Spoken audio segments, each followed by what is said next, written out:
What's happening, fam? L.A.R. movement still moving. Book is entitled Lessons from a Non-Custodial Father at Amazon, Kindle, and Create Space. A link will be in the description box below as usual. Go get it. PayPal link is in the description box below. Also, they asked me to put it up. I put it up. This video is entitled Warning an Effeminate Revolution.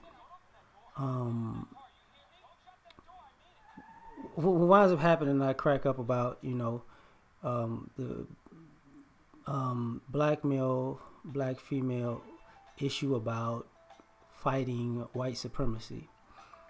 And one of the issues about that is the women want these guys to fight white supremacy in this effeminate way that they actually think works.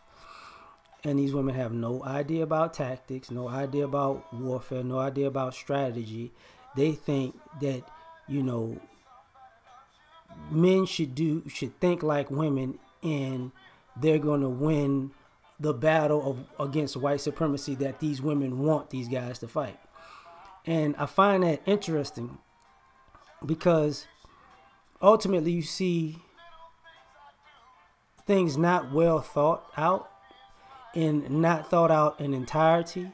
So, even in the communication process, you're telling guys, you have these women telling these guys and dog whistling these guys, you need to get out and have guns and shoot up the whole joint. And if you ain't really shooting up and killing up people, then guess what? You're not a real man. And then we say, so you want these guys to go get in a shootout and get killed because they're outnumbered and outgunned. No, that's not what I'm saying. Yeah, that actually is what you're saying. That's not what I mean. Well, why you keep saying it? So you want a revolution, but you didn't even know what you're saying for the guys to do in the revolution. So this is a problem.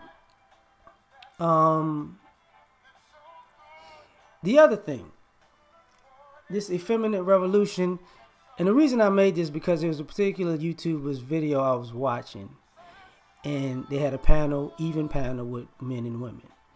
And I've said this before. A lot of people don't even know who's on their team. So what wound up happening was, on the women's side, the women were in agreement and they were saying the same thing. This pretty much the same rhetoric. But what they didn't know when they had come to find out is one of the women that was with them was diametrically opposed to them in a sense of dating. Like, they wanted to be with non-black men. So I think it was 3 black women. They was like, wait, I didn't know you would actually just take this revolution and go be with white men. And it's like, because they didn't even take into consideration that you can say the same exact thing and y'all could come to an agreement using the same exact talking point, but some of your people's intentions could be counterproductive to your movement. And it caught these ladies by surprise. And so me as a guy watching, I'm like, this is a problem with this effeminate revolution. Y'all really haven't vetted the people that you want to be revolutionary with. You keep thinking that everybody's in it together and has the same, because you're spewing the same rhetoric, you have the same intentions, when you don't. And the reason I say this, and I'm using revolution and revolutionary as a proxy, because what's happening is you're this effeminate revolutionary mindset has people putting themselves in situations where they're getting double crossed, but everybody can see it but them. So if that group of men and women came to the table like, this is what we're gonna do, everybody agreed on the same rhetoric without knowing they had a mole. And that mole would have went back to the quote-unquote enemy and told the enemy everything. And what would have wound up happening was their plans would have ultimately failed. And those sisters were like, you men are failures. You men are weak. You men, we can't depend on you. We hate you. And it went on years and years and years and years and years. And then come to find out one of their own was the mole that told all the info that got, you know, the revolutionary group beat. And then they went, you know, a year, 5 years, 10 years, bashing the men when the traitor was in their camp. And now you can't repair the relationship with the men because you didn't even know a traitor was in your midst until way too late. That's why if you ever watch a say a spy film, if they have a mole, pretty much they shut down everything until they find the mole. But with this effeminate revolutionary mindset, we don't even even think that we have moles. It's like, because I say this and you say this and we all saying this. You don't even think that somebody going, yeah, with you is not, don't really have your best, is not in it with you like that. So it's funny, you know, and then you get mad. Well, why the men aren't doing this, that, and the third? Because people can't be trusted. And even on the male side of, you know, this effeminate revolutionary mindset, you hear a lot of how can I say this? A lot of recklessness. Let's just go and just burn everything down and just destroy everything, and that makes me a man. And it's like, so you want revolution, you have no plan. All you want to do is just go destroy. I'm Killmonger. Killmonger lost in the movie. Killmonger would have lost in real life. And here's the thing. If this effeminate revolutionary mindset of yours hasn't taken one major thing into consideration. If you don't plan if you don't make a plan to win, you've planned to fail. So because you were reckless in your plan and your whole plan was just smash and grab, when your plan fails, who's actually going to protect your family? Because you didn't take into consideration to plan further enough ahead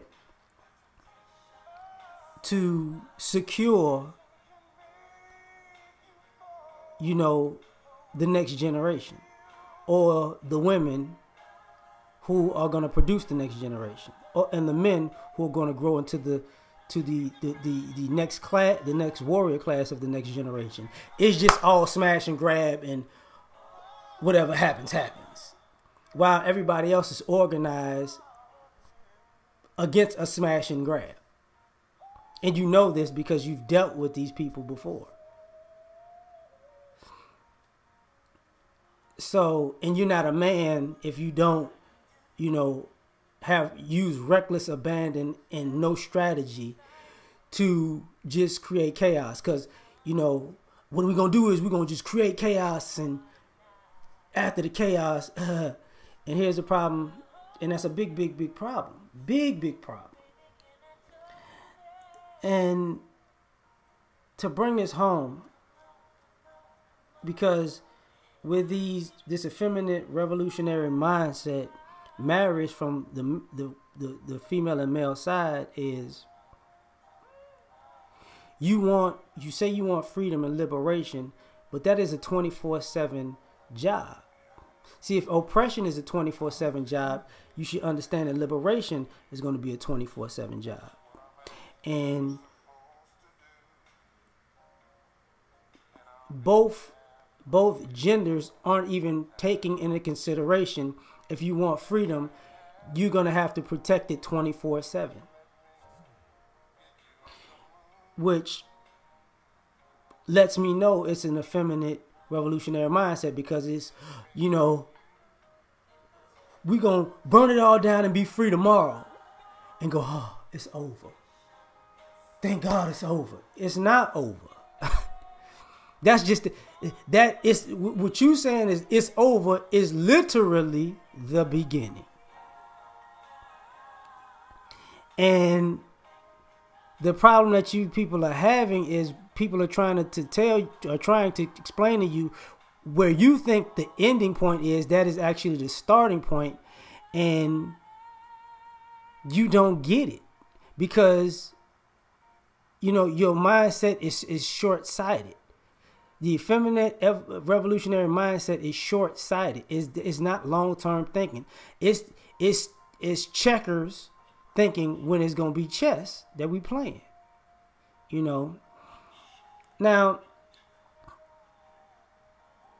and what's funny is, you don't even look at the, and the other thing, and I'm and here, you're not even looking at the landscape of the population, the ages and demographics, the financial situation in the country, the political situation in the country. You're not looking at, our upcoming surge in numbers and the upcoming decline in numbers of white people. You're not looking at any of this. You're not looking at the time frame that this freedom and liberation you're asking for is probably going to be here in the next 10 to 20 years, and you won't have to fire a single shot. But because your effeminate revolutionary mindset, you can't wait. You want to go on an all-out war and see if we all get killed and survive right now instead of just letting the inevitable happen. Because, in some ways, some of y'all are vengeful and bloodthirsty to the point that you're willing to, want everybody to die for you to feel good on the inside. And what's weird about that is this revolutionary mindset has one other thing that I said I was going to stop, but I didn't, that cracks me up. Everybody who has this effeminate revolutionary mindset wants everybody else to put their money on the line and put their time on the line and their life on the line. See, everybody who's saying what everybody else needs to do, they ain't going to put no skin in the game. They ain't going to put no blood in the dirt.